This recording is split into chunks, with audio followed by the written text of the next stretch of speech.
There are extremely positive indications that in a few days a peace agreement will be signed between the US, Israel and Iran. Till then the world can keep its fingers crossed. That said, the United States could arguably have brought this war to a conclusion at least a month ago. So why hasn't it? The answer in my view is simple.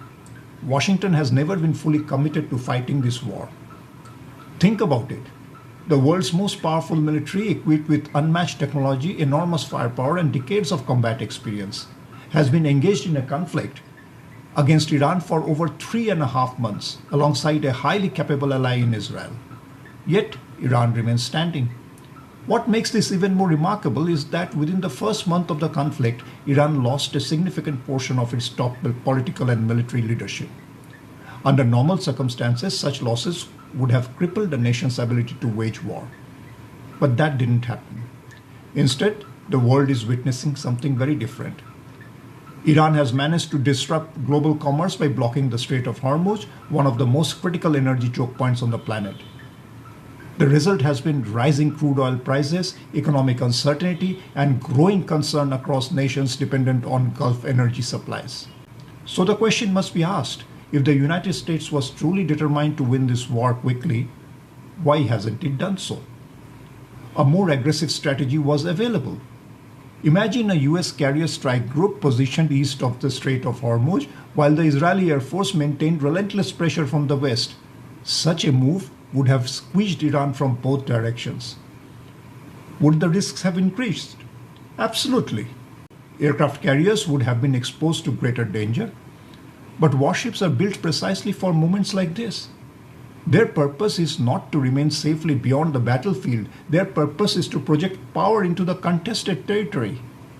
Yet throughout the conflict, US carrier strike groups have largely remained outside the most dangerous zones. And that raises another question. How does one expect to win a war decisively while minimizing every possible military risk?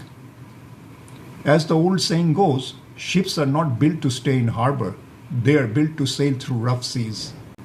Given America's technological superiority, Iran should have been an opponent that could have been overwhelmed through coordinated air, naval, and missile operations. Instead, we find ourselves in a situation where Iran appears to be dictating much of the strategic narrative, while Washington is increasingly reacting to events rather than shaping them.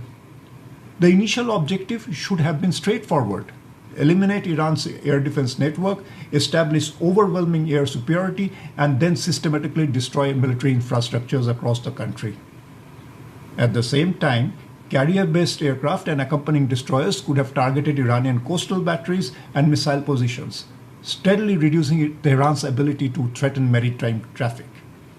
Of course, Iran would have retaliated. It was always going to target American assets across the Gulf region. But such attacks were also designed to achieve a broader objective: to expand the conflict, stretch US resources, and divert attention from the primary mission of degrading Iran's military capabilities. In my assessment, Washington fell into that trap. Then came the closure of the Strait of Hormuz. Suddenly the conversation shifted. Instead of discussing the weakening of Iran's military, the world began focusing on energy markets, oil prices, and the wider economic fallout. Strategically, that represented a significant victory for Tehran. President Donald Trump may continue to project confidence, but the conduct of the war suggests a degree of caution that borders on reluctance. One reason may be political. This conflict was entered without formal congressional authorization.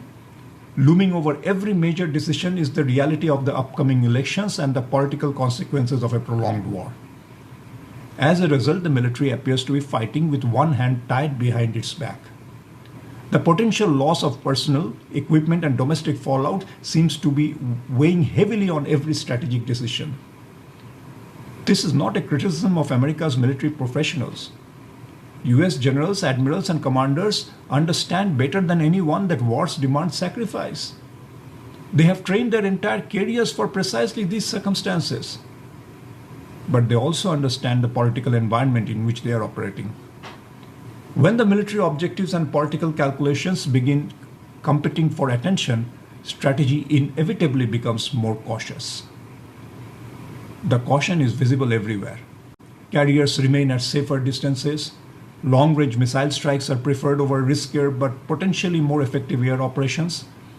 Expensive precision munitions are being consumed at a rapid rate, while opportunities for sustained air power campaigns remain underutilized.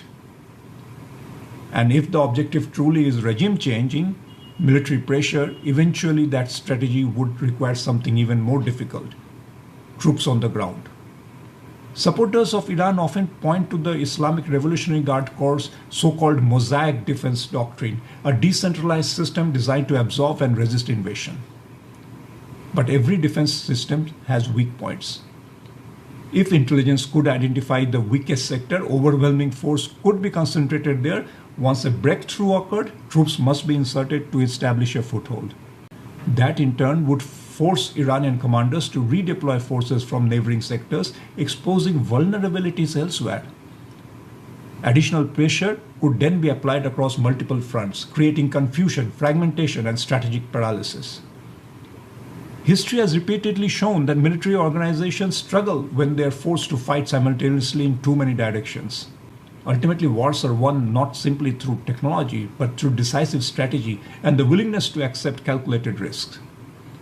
The United States today possesses extraordinary military capabilities. What it appears to lack is the kind of bold, relentless battlefield leadership embodied by figures such as General George Patton. And perhaps that is the larger lesson here. There are moments when White House functions primarily as the seat of the government. And there are moments when it must function as the headquarters of the commander-in-chief of a nation at war. The challenge for any administration is to do both, to win elections and win wars. Those objectives are not mutually exclusive. The real question is whether America's political leadership is prepared to pursue both with equal determination. If you enjoyed this analysis, don't forget to like, subscribe, and share the channel. Your support helps us bring you more in-depth geopolitical discussions and strategic insights.